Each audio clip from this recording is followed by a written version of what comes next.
Em algum momento da vida, todos nós paramos para pensar sobre os nossos objetivos, as nossas escolhas e o rumo que nós estamos dando à nossa existência. Nós avaliamos onde nós estamos, para onde estamos indo e o que realmente vale a pena buscar. E isso é muito importante. Mas existe uma questão que é mais importante do que qualquer outra e que muitas vezes é deixada de lado: o destino da nossa alma. Mas o que é que isso quer dizer exatamente? Será mesmo que nós temos uma alma? E se nós temos, o que de fato é a alma? O que é que nos faz diferentes dos animais? E por que é tão importante nós falarmos sobre a inteligência, a liberdade, a busca pela verdade e a busca pela eternidade? E, sobretudo, o que significa dizer que a alma pode ser salva ou perdida? Nessa aula nós vamos refletir sobre essas perguntas a partir da filosofia clássica e da doutrina católica, buscando compreender o que é a alma humana.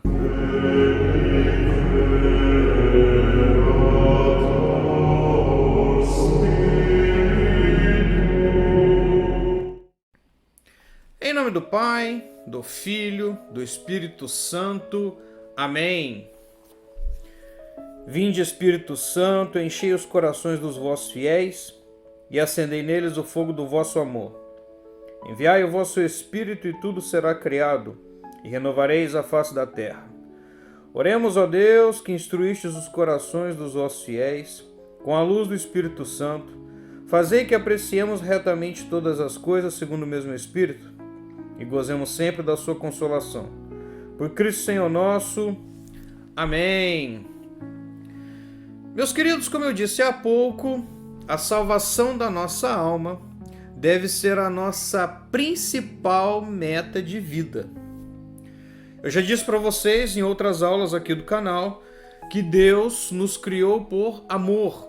Nós somos criados por Ele, para Ele. Ou seja, o nosso fim último é retornar para Deus. E Deus nos criou livres para amá-lo ou rejeitá-lo. E, evidentemente, para que nós possamos alcançar a nossa salvação eterna, nós precisamos escolher amar a Deus e seguir os seus mandamentos. Eu também já disse para vocês na nossa aula sobre os novíssimos que a morte é a separação da alma do corpo. E tão logo isso acontece, a nossa alma passará pelo juízo particular. Ela não fica vagando por aí como algumas pessoas acreditam, né? Tem gente, inclusive, que fala que o tempo de luto que nós passamos pela morte de um ente querido é porque a alma dessa pessoa, né, está vagando por aí. Não. A nossa alma, assim que nós morremos, passa pelo juízo particular e toma o seu caminho, seja para a salvação, seja para a condenação eterna. Mas o que é exatamente a alma? A palavra alma vem do latim anima, termo que originalmente significava sopro, hálito, respiração ou princípio vital. Inclusive nós lemos lá no Gênesis, né, no capítulo 2, versículo 7, quando Deus cria o homem, está escrito lá: o Senhor Deus formou, pois, o homem do barro da terra e inspirou no seu rosto um sopro de vida, e o homem tornou-se pessoa vivente. Ainda lá no livro do Gênesis, no capítulo 6, versículo 17, em que está sendo narrado o episódio do dilúvio, nós temos lá Deus dizendo o seguinte: eis que estou para derramar as águas do dilúvio sobre a terra para fazer morrer toda a carne em que há sopro de vida debaixo do céu. Tudo que há sobre a terra perecerá, né? E por que isso? Porque para os povos antigos, a respiração era o sinal mais imediato e visível de que a pessoa estava viva. Enquanto um ser respirava, estava vivo. E quando o sopro cessava, a vida também se encerrava. Por isso, ânima passou a designar aquilo que faz um ser viver, né? O princípio que anima o corpo e torna um ser vivo. A própria palavra animar é derivada de ânima e significa dar vida ou movimento. Quando a gente fala lá dos animadores de torcida ou dos animadores de grupo de oração, né? É justamente isso, né? Dar movimento. Confere? A palavra ânimo também deriva dessa palavra em latim anima, né? E ânimo quer dizer disposição. E até a palavra animal também deriva de ânima. Animal significa o ser que é dotado de vida. No grego clássico, especialmente na filosofia de Aristóteles, nós encontramos o termo psique, que também significa sopro vital, princípio de vida ou aquilo que anima o corpo. Então, assim como no latim, a ideia fundamental não é de uma coisa fantasmagórica, separada do corpo, mas de um princípio real que faz o corpo ser vivo, tá? E agir como vivo. Então, Aristóteles, quando ele escreve o Tratado de Anima, né, em português, da alma, ele está justamente investigando este princípio vital, né? Ele não está descrevendo uma entidade mística ou qualquer coisa que seja parecida com o que nós chamamos de alma penada. E, de fato, não existe vida partindo única e exclusivamente da matéria. É provável que você já tenha ouvido falar dos experimentos de Louis Pasteur. Normalmente a gente ouve falar desses experimentos na escola, né? Pasteur realizou no século XIX uma série de experimentos decisivos contra a chamada teoria da geração espontânea. E o que essa teoria dizia? Que a vida ela poderia surgir naturalmente da matéria bruta, sem a necessidade de um princípio vital prévio. Antes de Pasteur, muitas pessoas acreditavam que os vermes, por exemplo, eles surgiam da carne em decomposição, ou então que os micro-organismos eles nasciam de um caldo nutritivo, né? Ou ainda que a vida era um efeito automático de certas combinações materiais. Inclusive existia no imaginário popular a ideia de que era possível dar vida a um ser inanimado por meio da eletricidade. Um exemplo disso é o Frankenstein. Ele foi concebido assim, né?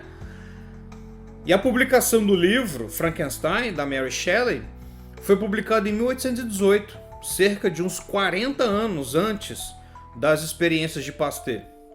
Então o que nós temos aqui é uma visão profundamente materialista e mecanicista. Bastaria que a matéria estivesse ali em determinadas condições para que a vida pudesse dali aparecer, tá? E o experimento mais famoso do Pasteur foi o do frasco de pescoço de cisne. Então, o que ele fazia? Ele preparava que nós podemos chamar de caldo nutritivo, e ele fervia esse caldo para eliminar qualquer forma de vida que pudesse ter ali, e ele colocava esse caldo em frascos que tinham um longo gargalo curvado. E nesse frasco o ar entrava livremente, só que as partículas sólidas e os micro-organismos, eles ficavam presos na curvatura desse gargalo, né? E o resultado foi claro e repetido várias vezes. Enquanto o caldo permanecia isolado de micro-organismos vivos, nenhuma forma de vida surgia, mesmo após ali longos períodos. Porém, quando o gargalo era quebrado, ou então o frasco era inclinado de forma que esse caldo nutritivo, né, tivesse contato com aquelas partículas, aqueles micro-organismos retidos ali, surgia vida rapidamente, né? Então, a conclusão de Pasteur foi que a vida só surge da vida, certo? Matéria pura, por mais organizada ou nutritiva que seja, não gera vida por si mesma. Isso não foi uma conclusão filosófica. Foi uma conclusão experimental, científica, baseada em observação rigorosa e repetida várias e várias e várias vezes por um longo período. E a partir daí, a teoria da geração espontânea ela foi abandonada como uma hipótese científica séria. E aí depois de Pasteur, os cientistas eles passaram a admitir que nas condições atuais da Terra a vida ela não surge espontaneamente. Mas alguns cientistas começaram a sustentar que em algum momento remoto do passado, lá atrás, né, em condições especiais, a matéria teria conseguido gerar vida sozinha. Surgiu então a chamada hipótese da abiogênese química, ou da origem da vida por processos puramente físico-químicos. E lá foram os defensores dessa tese fazerem as suas experiências. Então, lá no século XX, um dos experimentos mais conhecidos nessa linha foi o experimento de Miller-Urey, na década de 1950. E aí eles simularam em laboratório que eles achavam que fosse a atmosfera da Terra primitiva, usando gases simples como metano, amônia, hidrogênio, vapor de água, né? E começaram a submeter esses gases a descargas elétricas. De novo, a crença de que a eletricidade poderia dar um start na vida, né? E aí qual foi o resultado que eles chegaram? Bom, eles conseguiram formar moléculas orgânicas simples, como aminoácidos, por exemplo. E na época isso foi apresentado meio que de uma forma exagerada como um passo em direção à criação da vida. Só que, na verdade, esses experimentos nunca produziram vida, nem nada parecido com isso. Eles conseguiram produzir apenas, como eu disse, moléculas orgânicas como aminoácidos, açúcares, bases nitrogenadas, que não são vivas. Até porque vida não é simplesmente um conjunto de moléculas, não é? Vida pressupõe uma organização funcional, metabolismo, uma autorregulação, uma reprodução orientada, enfim, uma unidade substancial. E ainda descobriu-se depois que as condições atmosféricas usadas por Miller e Urey provavelmente não correspondiam às da Terra primitiva, o que enfraqueceu ainda mais o alcance desses experimentos. E aí, outras tentativas foram se seguindo, síntese de RNA em laboratório, hipóteses do mundo de RNA, modelos de protocélulas, vesículas lipídicas, sistemas auto-organizados, mas todas essas experiências elas conseguem no máximo produzir estruturas químicas instáveis que dependiam o tempo todo de uma intervenção do pesquisador. Tá? E todas elas feitas em condições artificiais e de um controle extremo. Tá? Então, nenhuma delas jamais gerou algo que se pudesse ser chamado com rigor de vida propriamente dita. Porque não se chegou a nenhum metabolismo autônomo, nenhuma unidade vital, nenhuma interioridade funcional.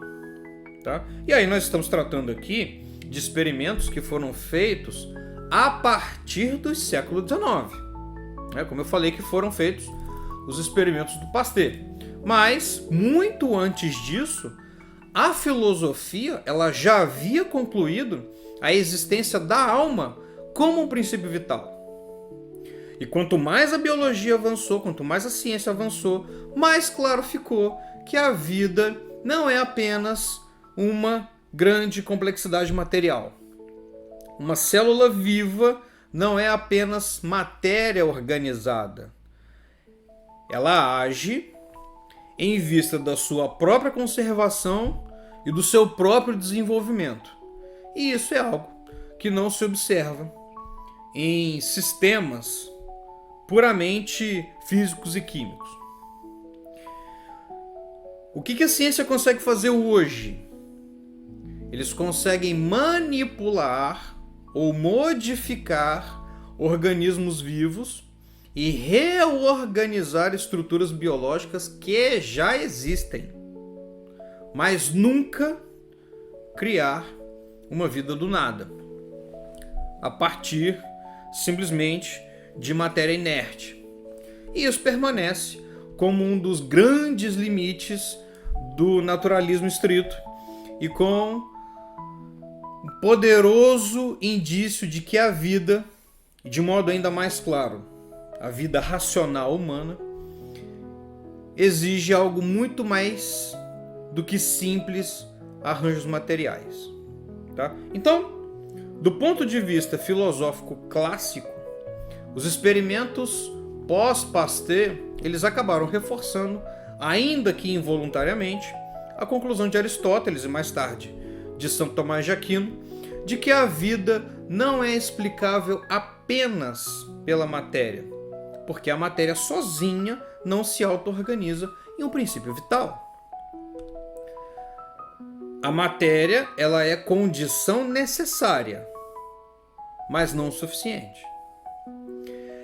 Então é preciso um princípio formal que atualize a matéria como viva, aquilo que nós chamamos de alma, no sentido de princípio vital e não de fantasma.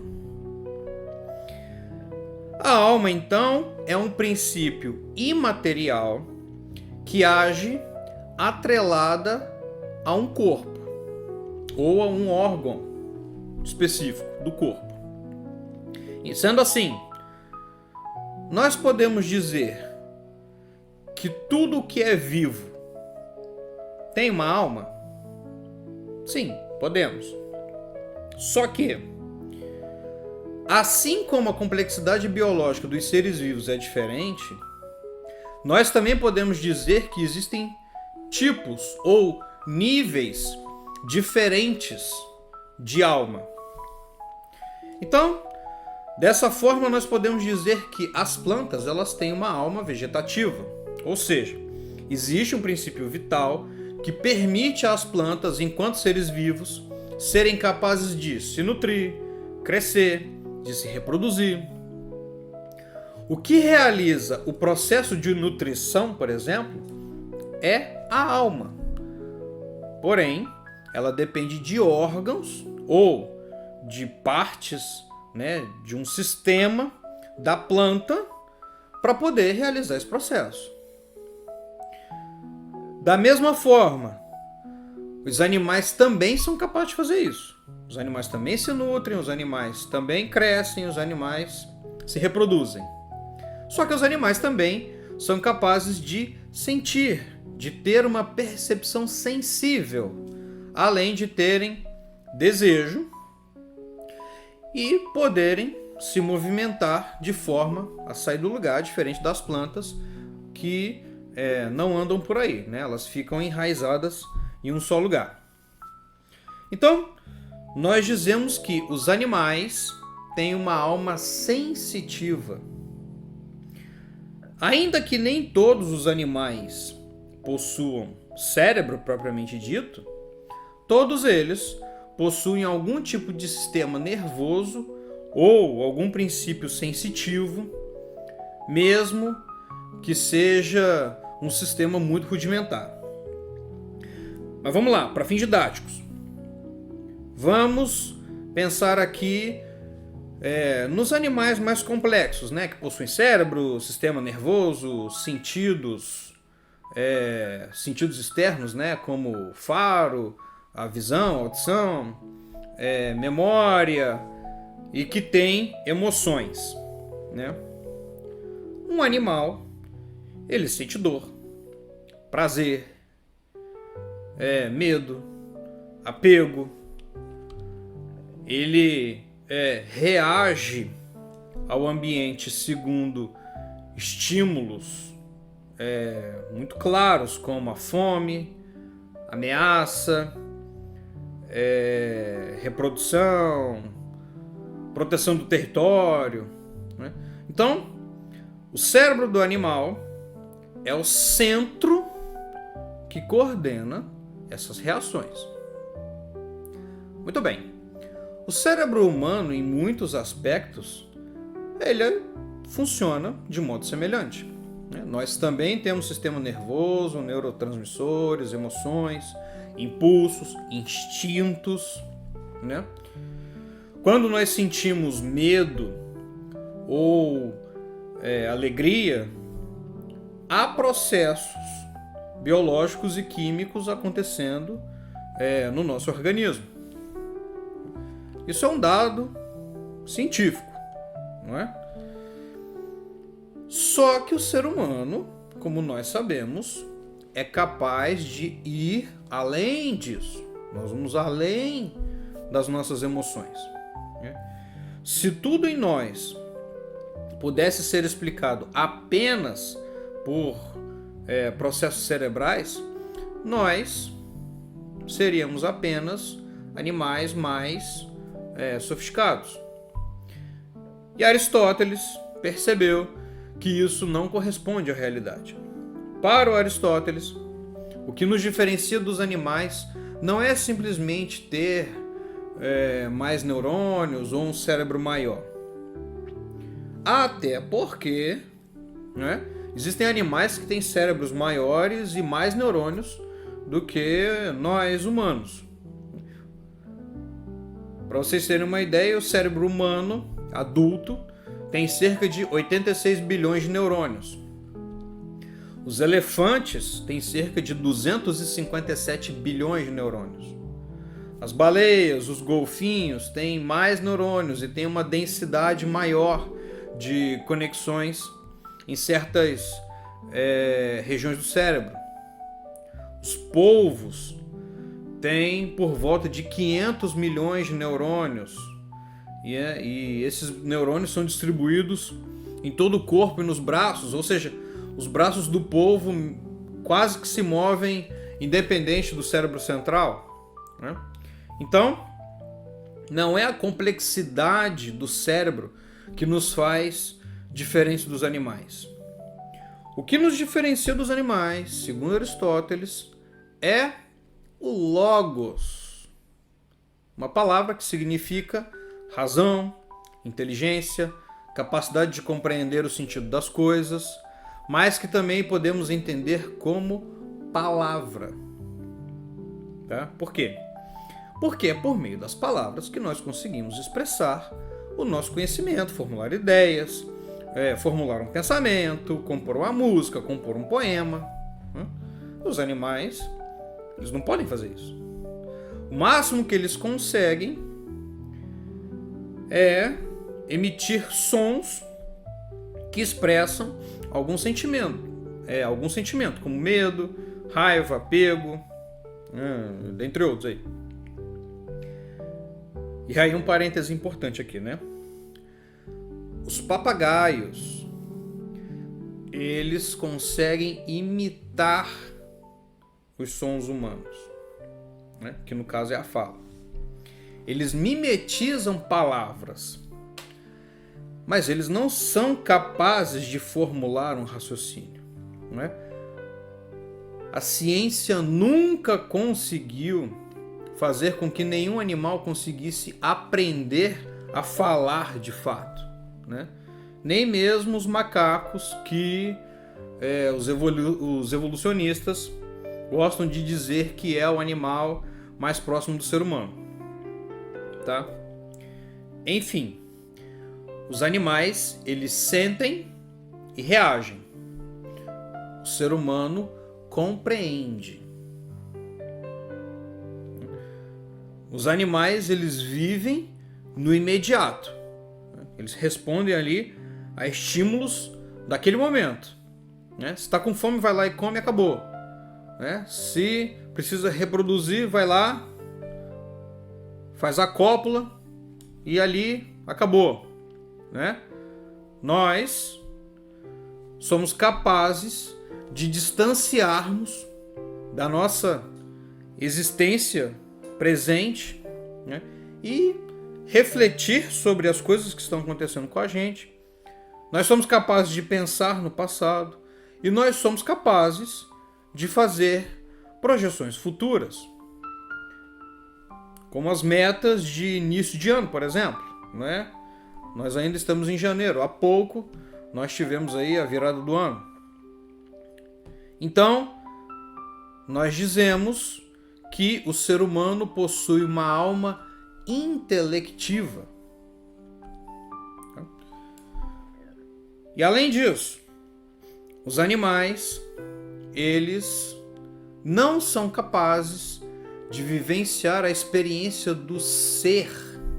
O que isso quer dizer? Significa que nós podemos não apenas perceber as coisas sensíveis, como fazem os animais, que percebem cheiros, formas, sons, mas nós podemos intuir que as coisas existem e também que nós existimos.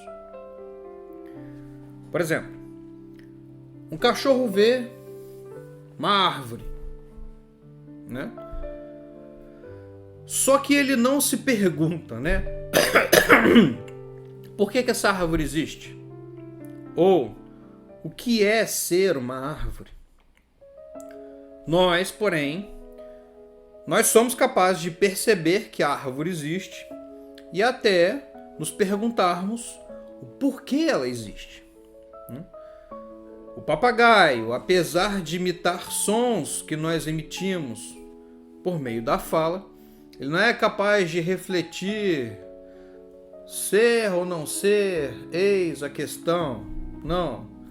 O papagaio, ele não tem capacidade de se aprofundar nesse nível de reflexão, por mais que ele possa dizer essa frase, Mas ele de fato não está refletindo, ele não está pensando sobre isso, tá?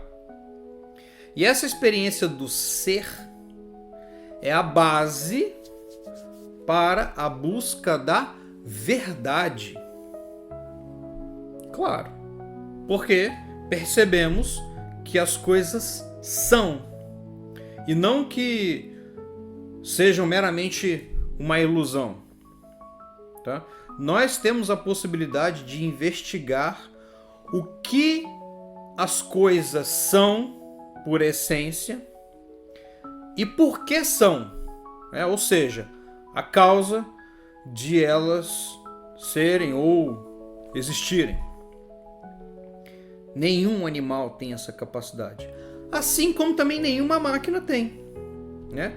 Nenhum supercomputador tem essa capacidade. Por mais que computadores possam processar dados cada vez mais complexos numa velocidade inúmeras vezes mais rápida do que o cérebro humano. Tá? Os computadores, eles só têm acesso àquilo que é material. E eles dependem de uma programação. Quem é que faz essa programação? Uma mente inteligente, né? Um ser humano. Eles não podem alcançar a verdade por si só. Tá? Então, verdade é aquilo que é.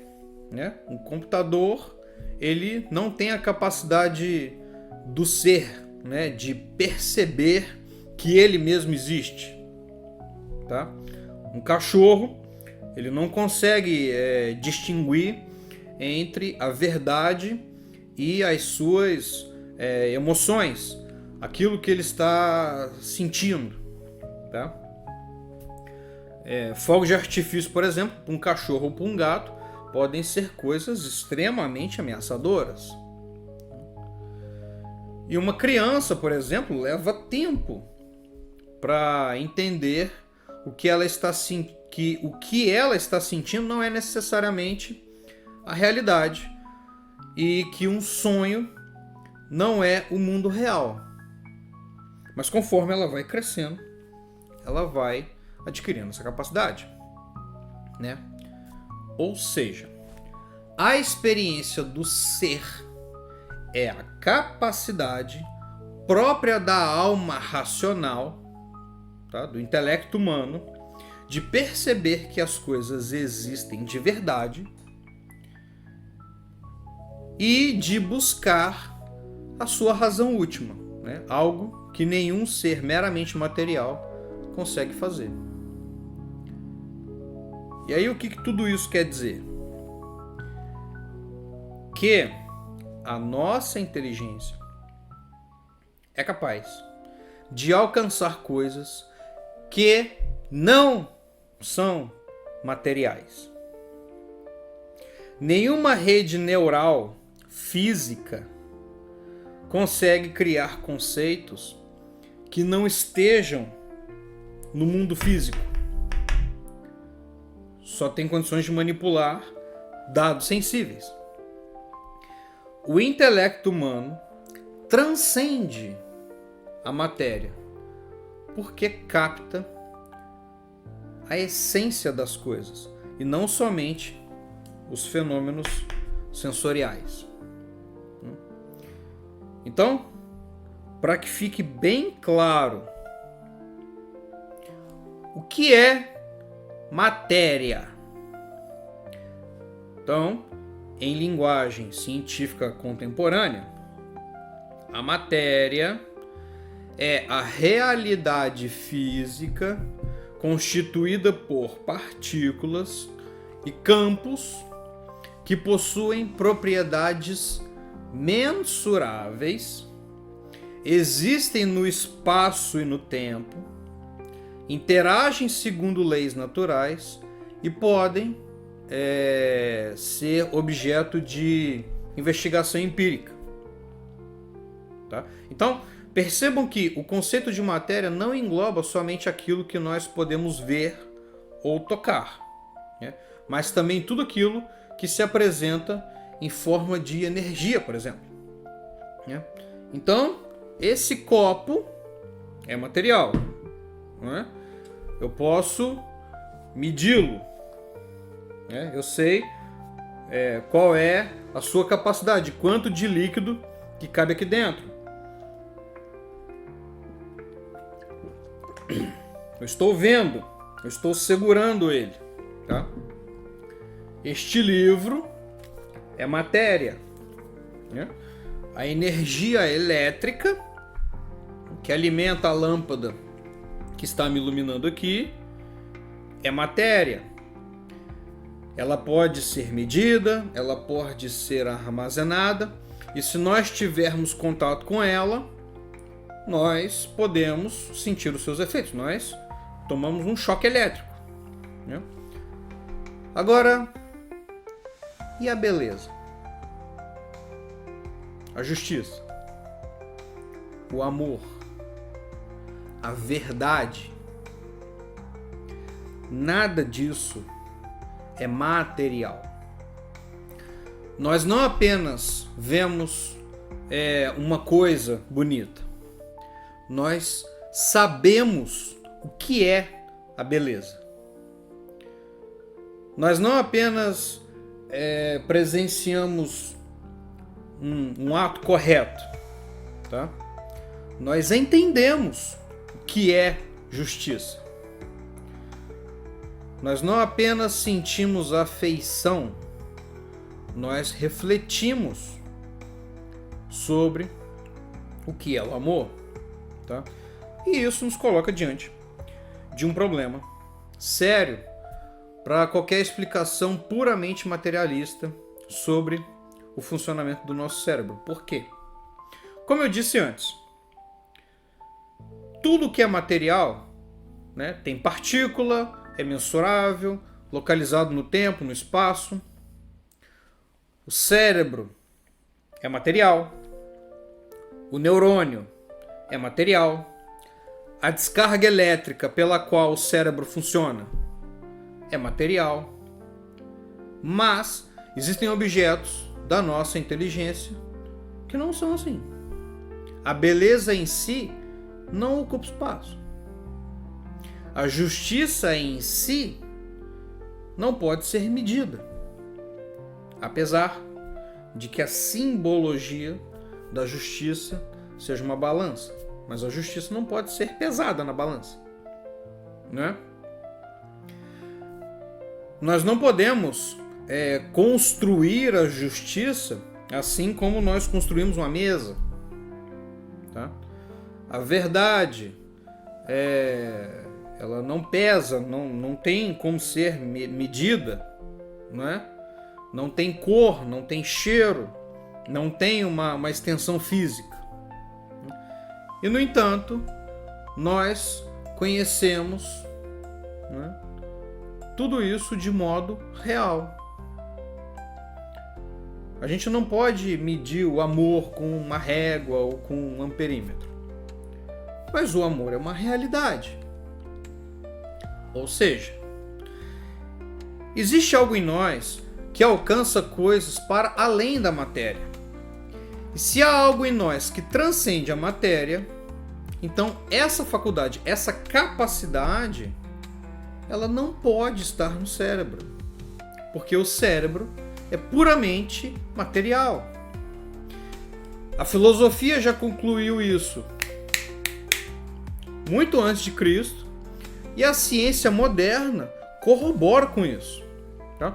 Ao longo do século XX, início do século XXI, foram feitos diversos estudos neurológicos, psicológicos, clínicos, em diferentes partes do mundo, que colocaram em xeque a ideia de que a inteligência esteja localizada no cérebro.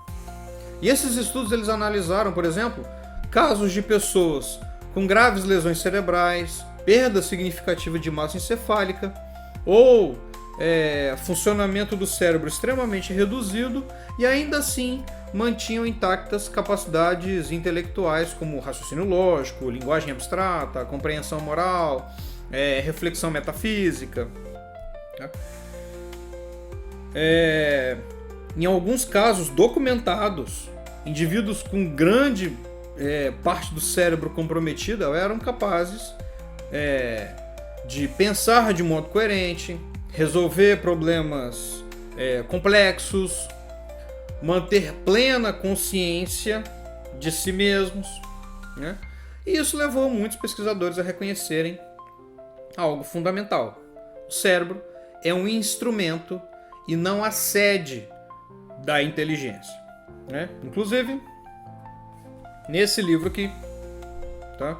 A Consciência da Imortalidade, do professor Olavo de Carvalho, ele nos fala sobre né, esses experimentos que foram feitos para tentar induzir atos de consciência por meio de estímulos cerebrais. Tá? Aliás, eu vou até ler aqui um pedaço para vocês.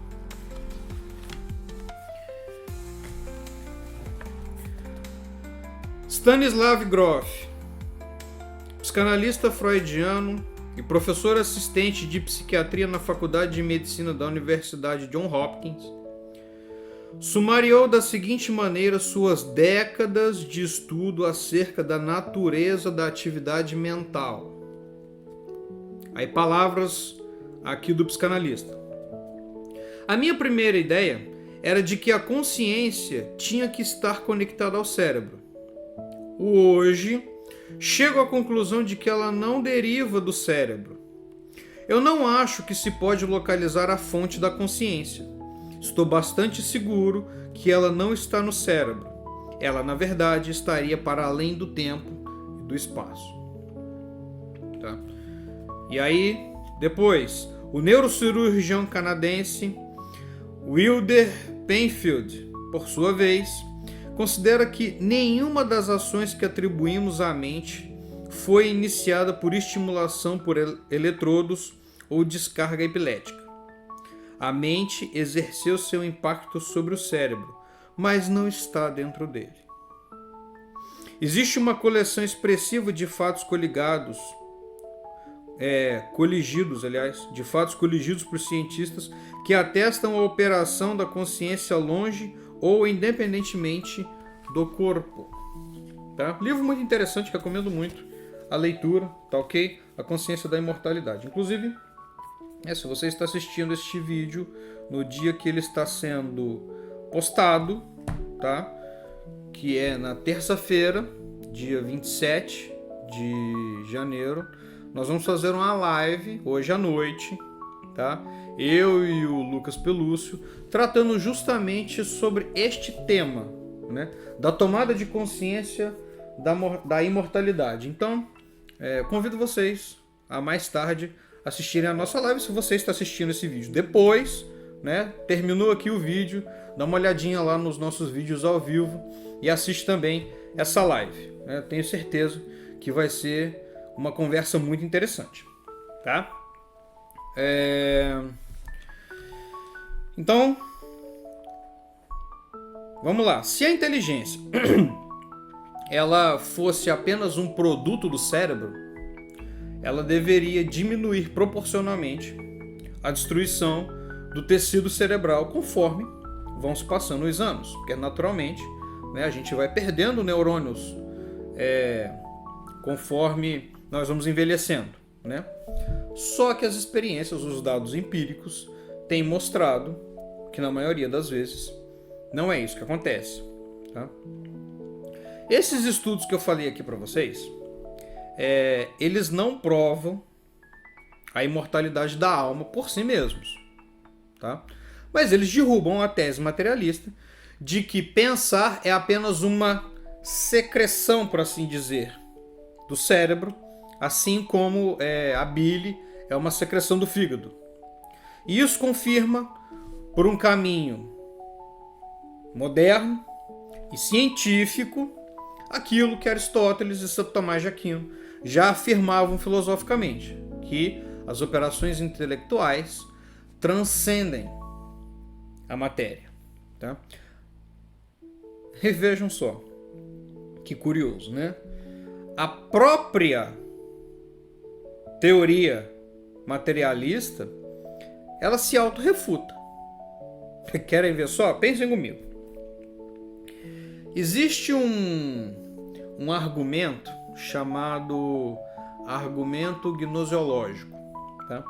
E aí na versão do filósofo Alvin Plantinga diz o seguinte: se o materialismo é verdadeiro, logo a mente humana é produto de processos cegos, né? Que dependem da matéria propriamente, de tempo e do acaso, tá? Então, não há uma orientação para a verdade. Porque se a mente é produto de processos cegos e aleatórios, não há garantia racional de que as nossas faculdades cognitivas elas sejam confiáveis para alcançar a verdade. Na verdade, esses processos aleatórios, né, eles tenderiam ao útil, tendo em vista aí a própria teoria da evolução, tá? Se não há garantia racional de confiabilidade, então não é racional confiar em qualquer crença produzida por essas faculdades mentais, né? Inclusive no próprio materialismo, tá? Então, logo, o materialismo ele destrói a confiança na razão que ele mesmo exige para ser aceito. Entendeu? Então, como posição racional, ele se autorrefuta e acaba. Tá? Ok, e aí vem a pergunta mais importante. Se a nossa inteligência não está no cérebro, onde ela está? A resposta é que a nossa inteligência está na nossa alma. A inteligência, assim como a vontade, são faculdades da alma humana. Tá? O cérebro ele é condição necessária para a manifestação da inteligência no mundo físico, mas não é a sua causa suficiente. Tá? Como assim? Então, vamos entender como é que funciona a mente humana. Vejam bem, tudo, absolutamente tudo que passa pelos nossos sentidos, visão, audição, tato, olfato e paladar, é registrado na nossa memória ou no nosso imaginário, né? São a mesma coisa. E a nossa inteligência, apesar de operar fora do cérebro, ela vai buscar, ela vai se basear naquilo que existe no imaginário, na memória, para formar os seus juízos, as suas escolhas, e, sobretudo, para orientar a vontade. A nossa vontade ela é iluminada pela inteligência. E a inteligência humana ela não opera no vácuo, né? Ela não cria conteúdo do nada. Ela trabalha a partir daquilo que foi apreendido pelos nossos sentidos e guardado na memória. E é exatamente isso que Santo Tomás diz quando ele fala que nada está no intelecto que não tenha passado antes pelos sentidos, com exceção do próprio intelecto, né? Ou seja, aquilo que nós vemos, ouvimos, lemos e consumimos diariamente vai formando uma espécie de matéria-prima interior e que depois será usada pela inteligência para julgar o que é bom, o que é mal, o que é desejável, o que é normal, o que é aceitável, né? Daí, inclusive, a importância de nós alimentarmos o nosso imaginário com coisas boas. Boas músicas, bons filmes, bons livros, boas séries, boas conversas. Não é? Por quê? Porque imaginem ou lembrem de alguém que vocês conhecem, né, que só ouve música porcaria, só assiste Rede Globo, com aquelas novelas horrorosas que tem lá, né? Só se informa pelo Jornal Nacional, só lê revista de fofoca da vida dos artistas, passa o dia inteiro rolando o feed do Instagram, do TikTok, do Shorts, do YouTube, né? Vendo dancinhas ou aqueles conteúdos completamente estúpidos, né?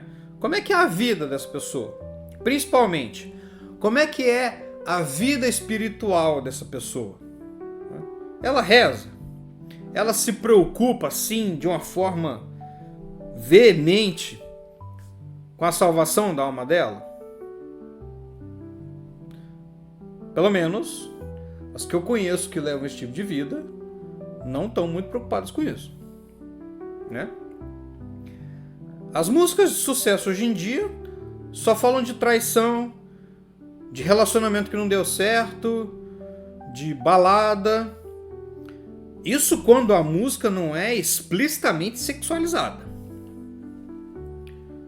Uma pessoa que tem no imaginário só esse tipo de música vai conseguir viver a castidade? Aí junta o que vê na novela. É uma completa bagunça os relacionamentos que aparecem lá. Eu não preciso nem entrar em detalhes aqui, né? Os programas que passam na TV aberta normalmente tentam normalizar coisas como aborto, ideologia de gênero, apologia às drogas, enfim, tudo quanto é tipo de ideologia que a gente sabe que são anticristãs, tá? Se uma pessoa só alimenta o seu imaginário com essa porcariada toda, né, como é que essa pessoa vai ter uma vida reta, uma vida virtuosa? Se o imaginário de uma pessoa é constantemente alimentado por essas músicas que banalizam o sexo, exaltam a infidelidade, reduzem o amor a um prazer momentâneo, né, essa pessoa, com certeza, ela vai ter muita dificuldade em compreender o que é o amor verdadeiro, o que é um relacionamento estável, tá? Não porque essa pessoa seja má, tá? Mas porque a inteligência dela está sendo obrigada a trabalhar com matéria-prima lixo, né? O mesmo vale para quem passa horas assistindo essas novelas aí que normalizam adultério, a destruição familiar, o relativismo moral, ou para quem se informa exclusivamente, né, por meios, jornais que filtram a realidade segundo uma ideologia, segundo uma agenda. Aos poucos, sem que a pessoa perceba, o senso do bem e do mal vai sendo corroído. E aquilo que antes causava espanto passa a parecer normal. Olhem para trás aí, né? Algumas décadas. Antigamente o divórcio era um negócio inaceitável, né? Era feito assim, se fosse feito numa situação extremamente excepcional. Hoje em dia é totalmente banalizado. Nós temos aí dados, né, os mais conservadores, que dizem aí que metade dos casamentos que são realizados no Brasil, eles se desfazem, tá? E é assim que as ideologias funcionam. Elas não entram pela porta da frente, por assim dizer, né, com um argumento filosófico bem estruturado, não é? Para convencer as pessoas de que aquilo é bom, que deve acontecer. Não, né? As ideologias, elas vão entrando pelo imaginário. Elas entram pela música, pela novela, pelo filme, pela série, pela propaganda, pelo meme, pelo feed infinito das redes sociais. E aí quando a inteligência vai julgar, né, vai fazer a sua operação ali de entender a realidade, com base naquilo que existe no imaginário, ela já está condicionada por imagens, narrativas e até emoções que foram repetidas centenas e centenas de vezes. E aí acontece algo gravíssimo do ponto de vista espiritual. A pessoa ela já não busca mais a verdade. Ela já não busca mais confrontar os seus sentimentos. Ela só quer apenas reforçar aquilo que ela acredita. Tá? e os sentimentos passam a ocupar o lugar da verdade. E a inteligência deixa de cumprir a sua função mais alta, mais valorosa, que é conhecer o ser, que é conhecer a verdade e orientar a vontade para o bem. Por isso que quando o imaginário está corrompido, a vida espiritual inevitavelmente enfraquece. A pessoa reza menos ou nem reza, porque não vê sentido nisso. A pessoa deixa de se preocupar seriamente com a salvação da sua alma, porque já não percebe mais a gravidade do pecado. O pecado já é relativizado, já é aceito, né? A virtude passa a parecer algo estranho, né? Antiquado e até às vezes opressor, né? Não é à toa que nós vivemos uma época em que se fala tanto de liberdade, mas tão pouco de verdade. O que se diz por aí é que cada um tem a sua verdade, a verdade é relativizada, né? A gente ouve tanto falar de autenticidade, mas quase nunca de conversão. E aí é exatamente onde entra a importância de ter uma formação séria que ajuda a identificar e nomear e combater essas ideias que vão intoxicando o imaginário e deformam a inteligência. Então nós temos ideologias anticristãs que não são apenas erros teóricos, elas são verdadeiros venenos espirituais que vão sendo ingeridos aos poucos sem a pessoa perceber. E é justamente para ajudar as pessoas a reconhecer esses venenos, entender a sua origem, a sua lógica e os seus efeitos, que nós do Apostolado de São José de Cupertino criamos o curso Venenos Ideológicos, né? Então no curso nós analisamos essas ideias à luz da filosofia, da doutrina católica e da realidade concreta, né? Para que você não apenas evite esses erros, mas também consiga proteger a sua família, seus filhos, seus amigos e a sua própria vida espiritual, tá? Então, seja o nosso aluno do curso Venenos Ideológicos, o link eu vou disponibilizar aqui na descrição do vídeo e também vai estar na bio do nosso canal. Muito bem. Portanto, então, cuidar do imaginário não é frescura, não é moralismo barato, não é censura, tá? Cuidar do imaginário é um dever espiritual.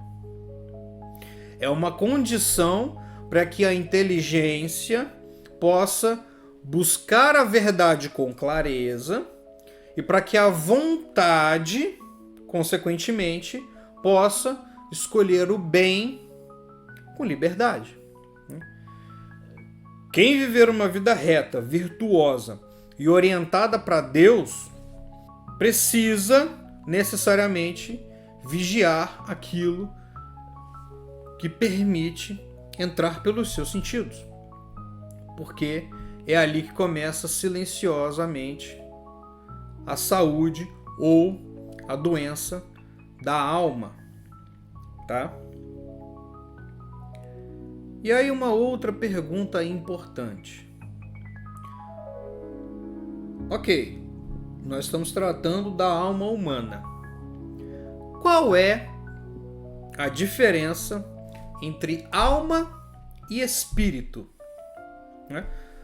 São Paulo, na primeira carta aos Tessalonicenses, capítulo 5, versículo 23, ele afirma que nós somos compostos de corpo, alma e espírito, né? Lá diz o seguinte: o Deus de paz, em pessoa, vos santifique em tudo, a fim de que todo o vosso ser, o espírito, a alma e o corpo, se conservem sem culpa para a vinda de nosso Senhor Jesus Cristo. Muito bem. Eu disse para vocês há pouco que todos os seres vivos têm uma alma, certo? E eu disse também que as faculdades da alma dependem de um corpo ou um órgão corpóreo para funcionarem. Mas eu disse também que existe uma faculdade da alma humana que não depende de órgão nenhum ou que não anima órgão nenhum, né? Que eu disse que é o nosso intelecto. E o intelecto é justamente essa faculdade da alma que é capaz de apreender verdades e objetos imateriais, como eu expliquei para vocês. E por ele apreender objetos imateriais, incorpóreos, ele também tem que ser incorpóreo. E por ser incorpóreo, não estar atrelado a nenhum órgão do corpo, tá? Ele não se degenera com a degeneração, com a decomposição do corpo. Então, essa faculdade, o nosso intelecto, é que nós damos o nome de espírito. Tá? A palavra espírito, ela é, na verdade, utilizada para se referir a uma dimensão da alma humana. Certo? Então, sendo assim, os níveis vegetativo e sensitivo da alma, dos quais eu falei anteriormente, não são espirituais, tá? Tudo bem que também não são matéria bruta, né? Eles são formas substanciais dos corpos vivos, ou seja, não são pedaços de matéria, por assim dizer, mas são princípios formais que organizam ou que atualizam a matéria para que ela viva de determinado modo, tá? Então, todas as operações dessas almas, ou desses níveis de alma, né, crescer, nutrir-se, sentir, imaginar, desejar, dependem intrinsecamente de órgãos corporais, como eu disse para vocês, né? Não há sensação sem órgão sensorial, ou não há nutrição sem estruturas corpóreas destinadas a essa função.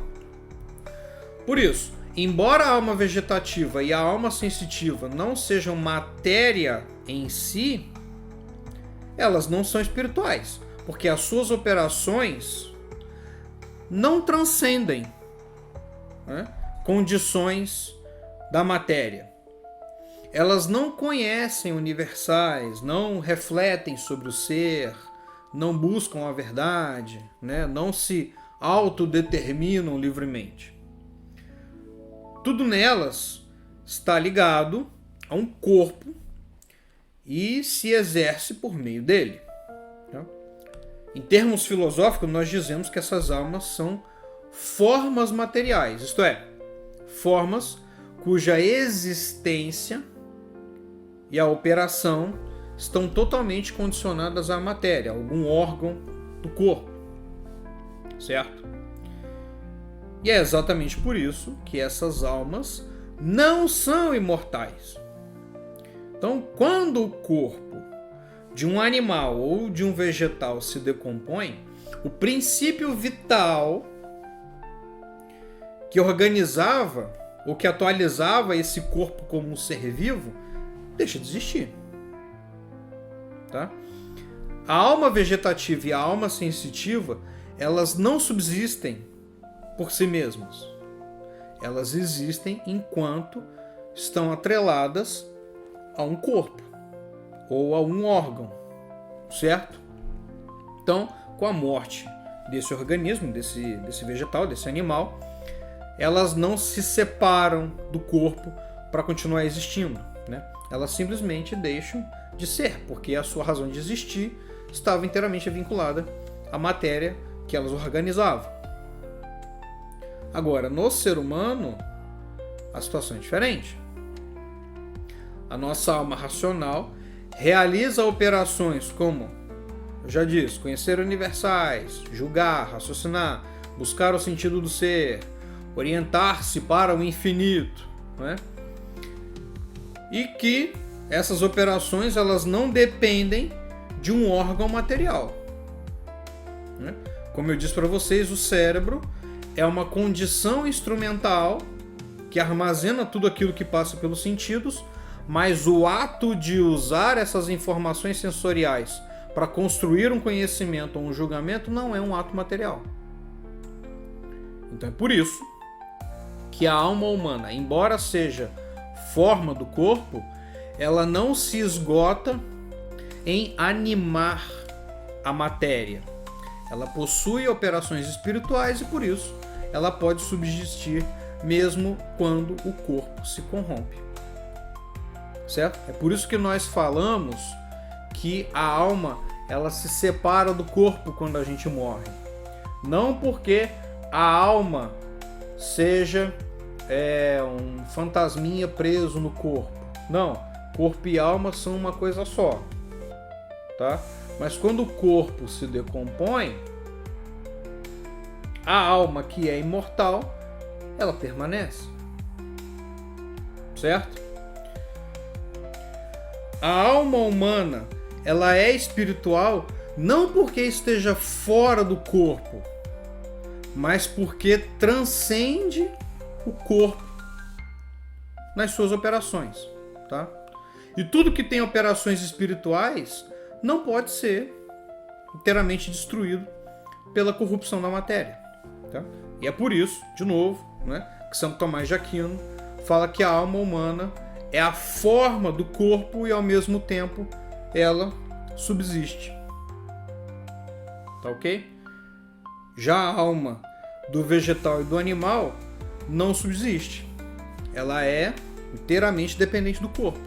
E então é por isso, por esse motivo, que o seu cachorro, o seu gato, o seu papagaio, que não tem uma alma espiritual, não vão para o céu quando eles morrem, né? A vida deles simplesmente se encerra aqui na Terra. Tá? Então nós podemos resumir assim: os vegetais e os animais possuem uma alma no sentido de princípio vital, mas essas almas não são espirituais nem imortais, porque todas as suas operações estão ligadas à matéria, a órgãos corpóreos, e elas cessam com a corrupção, a degeneração, a decomposição do corpo. Somente a alma humana é espiritual e imortal, porque somente ela realiza atos que transcendem a matéria, e por isso ela não pode ser destruída com a matéria. Tá? Os nossos sentidos, eles captam o mundo concreto, um livro, uma árvore, ou mesmo um ato justo. Né? Essas experiências são geradas na memória e no imaginário sob forma de imagens. O intelecto, ele abstrai dessas imagens algo que nelas não é material. A essência, o universal, o ser, a compreensão do porquê das coisas existirem ou acontecerem. Tá? Agora, apesar da nossa alma ser imortal, ela não é infinita. Mas o objeto da nossa inteligência e da nossa vontade é infinito. Nós buscamos uma verdade que não se esgota, né? Um bem que não passa, um amor que não acaba. Ou seja, a alma humana tem um desejo natural pelo infinito.